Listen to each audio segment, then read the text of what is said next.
میاں محمد بخش رحمت اللہ علیہ آپ فرماتے ہیں چنگے بندے دی صحبت یارو، آپ فرماتے ہیں چنگے بندے دی صحبت یارو جنہیں دکان اتارا سودا بھامے لبیے یا نہ لبیے بھلے آن ہزارہ، تے گندے بندے دی صحبت یارو ایویں جنہیں دکان لہوارا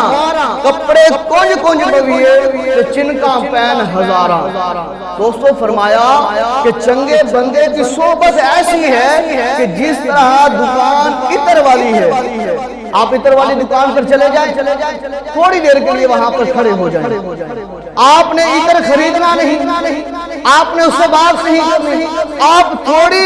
دیر کے لیے وہاں پر رک گئے تو آپ کو خوشبو جو ہے بے بہا ملے گی، نہ اس خوشبو کے آپ سے وہ عطر بیچنے والا پیسے مانگے گا،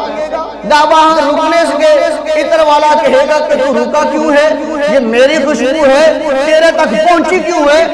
نہیں بلکہ وہ خوشبو آپ تک مہک آپ تک پہنچ جائے گی کیونکہ وہ عطر کی دکان ہے،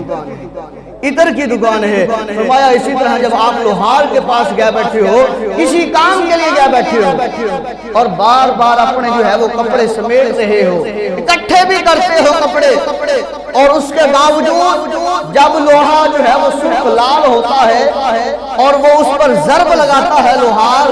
اس کی چنکیں جو ہے چنگاریاں جو ہے وہ اڑتی ہیں آپ کے دامن پر گرتی ہیں، اور آپ کا دامن جو آپ گھر سے صاف لائے تھے، آپ کے کپڑے جو آپ صاف لائے تھے، جب لوہار کی دکان میں بیٹھے جیسے ہی اس نے لوہے پر ضرب لگائی چنکاری اڑی اور آپ کے کپڑوں پر آپ کے جو ہے وہ دامن پر آ پڑی اور آپ کے جو ہے وہ کپڑے سوراخ دار ہو گئے، داغدار ہو گئے۔ فرمایا اسی طرح جو لوگ اللہ کے ولیوں کے پاس بیٹھتے ہیں، اللہ والوں کے پاس بیٹھتے ہیں، اللہ کے برگزیدہ بندوں کے پاس بیٹھتے ہیں، چاہے وہ کاہل شرابی تھا، زانی تھا، بدکار تھا، جیسا تھا، جیسے اللہ کے ولیوں کی صحبت میں آیا